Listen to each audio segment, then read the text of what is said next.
Mesdames, Messieurs, bienvenue au journal sur CAM News 24. Sans plus tarder, nous entrons dans le vif du sujet.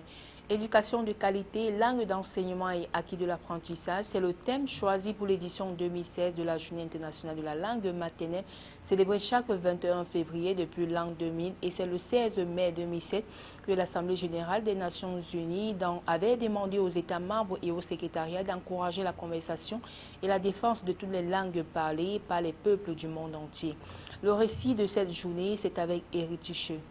Une culture de paix ne peut se construire que dans un espace où tout le monde a le droit d'utiliser sa langue maternelle pleinement et librement dans toutes les différentes circonstances de la vie. C'est en 1999 que le 21 février a été déclaré Journée internationale de la langue maternelle par l'UNESCO. De s'enraciner dans sa langue maternelle, dans sa culture, si l'on veut s'ouvrir pleinement d'autres langues. Célébré chaque année depuis février 2000 afin de promouvoir la diversité linguistique et culturelle ainsi que le bilinguisme.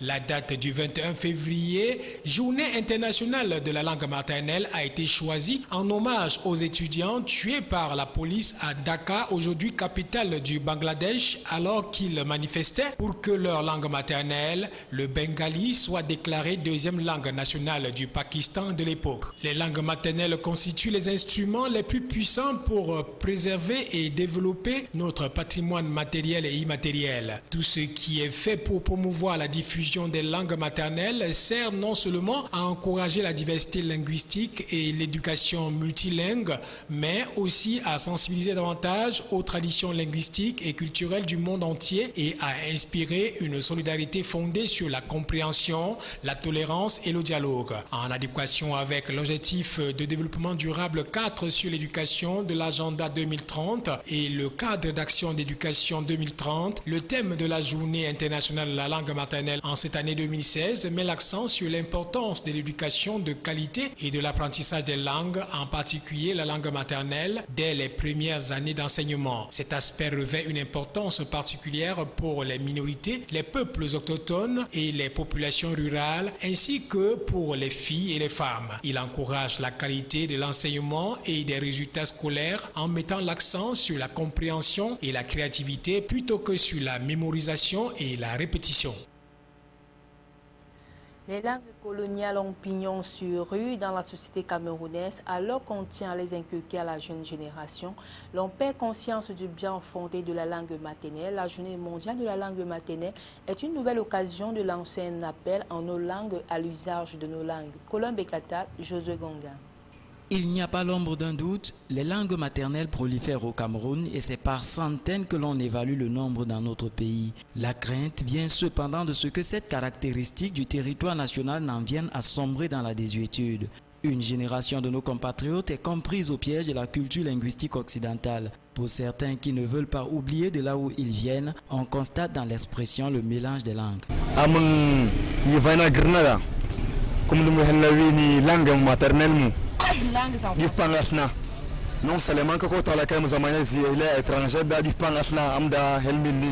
Pour d'autres, la langue maternelle est une notion inconnue. Pourquoi? Si j'aime pas jouer au village. Ces derniers n'ont pas du tout conscience des vertus de la langue maternelle. Il y a beaucoup d'avantages. La langue parlée, sa langue maternelle fait d'abord vivre sa culture. Et c'est important quand il faut se dire des choses confidentielles en présence des étrangers. Oui, c'est très important de parler sa langue maternelle et de transmettre aux enfants. Outre le facteur de la confidentialité, la langue maternelle offre, entre autres choses, la possibilité d'une communication réelle entre petits-enfants et leurs grands-parents. Le 21 février se célèbre la Journée mondiale de la langue maternelle. C'est donc une nouvelle occasion d'exhorter et le mieux en nos langues à faire usage de sa langue maternelle.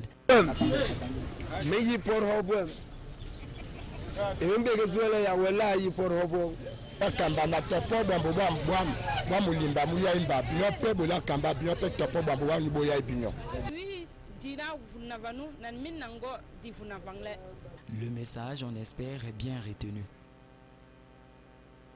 Autre chose à présent, présidentielle 2018, l'appel des transporteurs pour la candidature de Paul Biya est désormais d'actualité. Ils se sont réunis à Yaoundé vendredi dernier au cours d'une assemblée populaire qui a donné lieu à une pluie de remerciements au chef de l'État pour les différentes mesures prises en faveur du secteur des transports, baisse du prix du carburant à la pompe et augmentation des allocations familiales. Florent Payot.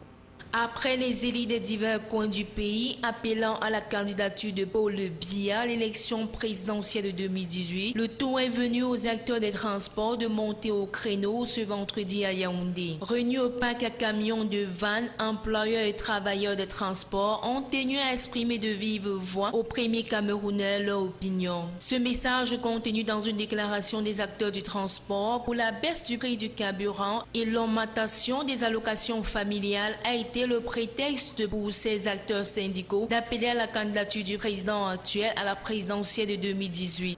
Nous avons jugé utile, ici à notre base syndicale de Vannes, aujourd'hui communier avec vous pour dire au chef de l'État, ensemble de son gouvernement, merci. Merci papa pour ce que vous faites depuis votre accession à la magistrature suprême. Prompt à justifier un tel geste par la nécessité de témoigner leur gratitude au chef de l'État pour les bonnes décisions prises avec en prime la réactivation du fonds de garantie automobile, la signature d'un arrêté portant création du Comité national de lutte contre le transport routier clandestin, la réduction des taxes et impôts sur le stationnement et à l'essieu, les syndicalistes continuent de clamer que leur action est apolitique et dénuée de toute visée opportuniste.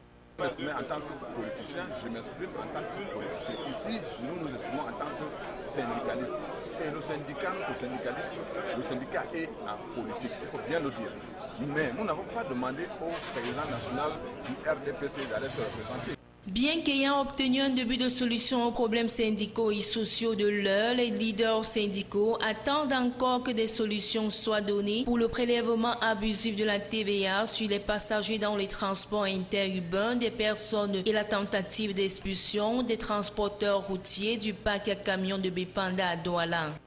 S'ils disent soutenir bec et ongle la lutte contre le terrorisme et le groupe Boko Haram, les syndicalistes saluent pour l'instant les mesures présidentielles, mais évitent de s'apaisantir les conséquences induites de la baisse du carburant, notamment sur le coût du transport urbain et interurbain, qui reste maintenu au tarif de juin 2015, appliqué au lendemain de la hausse du carburant.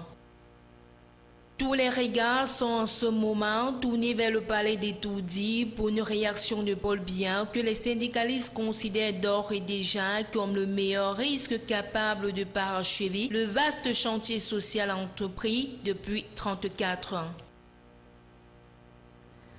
Promotion des jeunes, les 50 volontaires de la première cuvée de l'Agence du service civique national de participation au développement pour le Nord, cuvée 2015, ont reçu vendredi dernier les diplômes sanctionnant la fin de leurs 6 mois de formation présidée par le sous-préfet Gogwa et Sonombodo.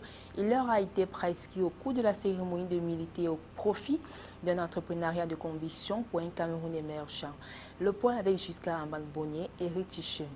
Les 50 volontaires de l'Agence du service civique national de participation au développement ont achevé leur formation entamée le mois de juin 2015, ce vendredi 19 février 2016, au centre pilote de Languy dans l'arrondissement de Pitois, région du Nord. Ils ont reçu le certificat qui sanctionne la fin de formation. La joie sans pareil était perceptible sur leur visage. Pendant les 6 mois, ils ont reçu des connaissances diverses. Ces volontaires qui désormais sont devenus des personnes plus responsables ne souhaitent pas que l'émergence du Cameroun se fasse sans eux, puisque le chef de l'État a besoin de toutes les énergies pour cet événement à l'horizon 2035. Une émergence qui a besoin de l'action, celle où l'on voit les faits, à l'exemple de cette cuvée de volontaires qui ont produit dans l'agriculture près de 300 sacs de maïs. La joie des organisateurs était ainsi grande en dépit des difficultés rencontrées avant et pendant la formation. Nous sommes satisfaits dans la mesure où les enfants ont subi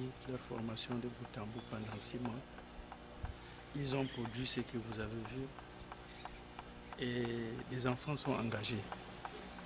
Ils ont la ferme détermination de pouvoir s'installer ici.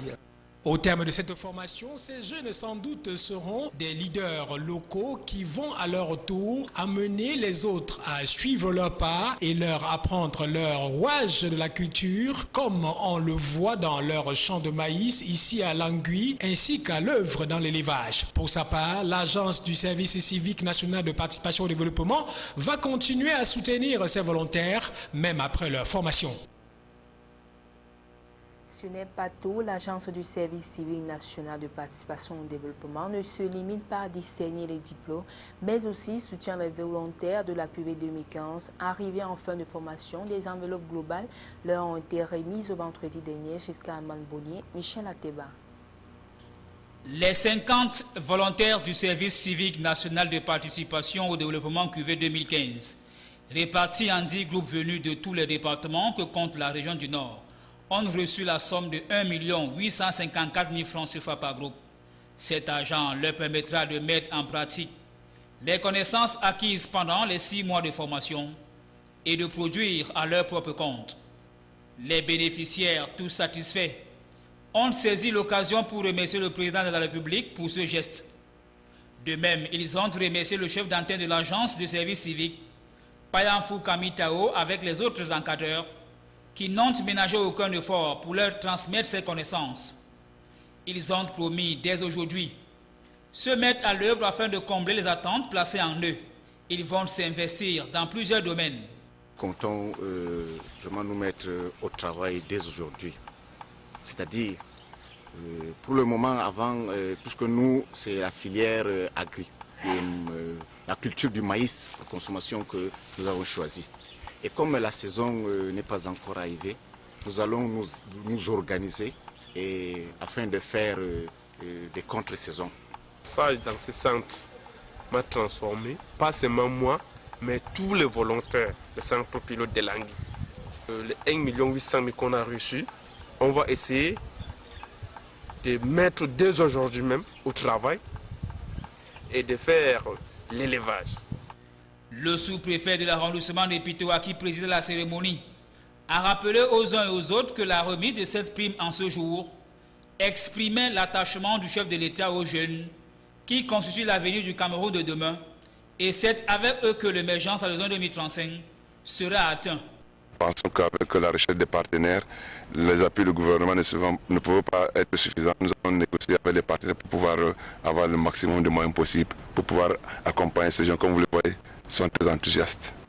Par la même occasion, le chef d'antenne Païfou Kamitao a énuméré quelques préoccupations qui lui tiennent à cœur et formulé l'implication de l'État pour trouver des solutions.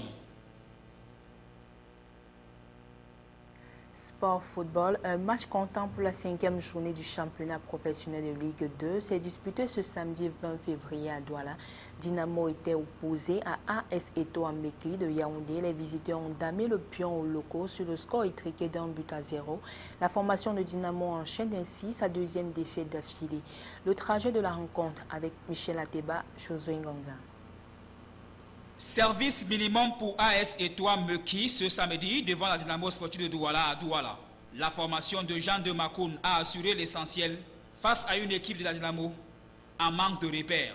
Même si les deux clubs pratiquent un jeu décousu à la première période, les visiteurs trouvent la faille à la 37e minute. Le bon enchaînement entre Ngom Balonga Dossar 8 et Pascal Kilama Dossar 9 trouve le pied de Ferdinand Ganchang qui n'a que le temps de propulser le cuir au fond des filets adverses.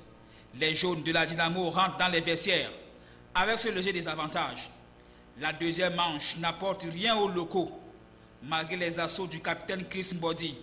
AS Etoile mais qui ne cède pas. L'équipe de Yaoundé empoche les 3 points de cette 5e journée.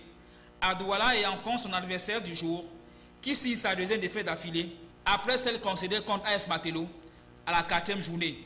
Dynamo ne gagne plus depuis le départ de son coach principal, Bilé Tanga. Écoutons à présent quelques réactions au micro de nos reporters. Oui, c'est vrai, c'est la capitale du Cameroun, c'est la capitale économique du Cameroun. Donc ça veut dire que sur le plan comptable, on gagne des points ici. Il faut savoir que ce n'était pas évident cet après-midi parce que les organismes étaient un peu fatigués. Avec la température, ce n'était pas très évident. Je pense qu'on a fait l'essentiel et le plus important, c'était de prendre les 3 points. Comment est-ce que vous avez trouvé votre adversaire Non, l'adversaire n'a pas démérité. Je pense que bon, ça a été un bon match. Et ça va. C'est vrai, c'est pas bon pour la maison, mais on va pas rester sur les événements. Il faut penser au championnat, il faut penser aux journées à venir. Aujourd'hui, on a pris un but contre le coup du jeu. On a pratiquement joué la deuxième mi-temps dans le camp de Tamiki qui a que eu des contre. Mesdames, Messieurs, nous mettons un terme à cette édition d'information. Merci de votre aimable attention et bon suite des programmes sur Canal 24.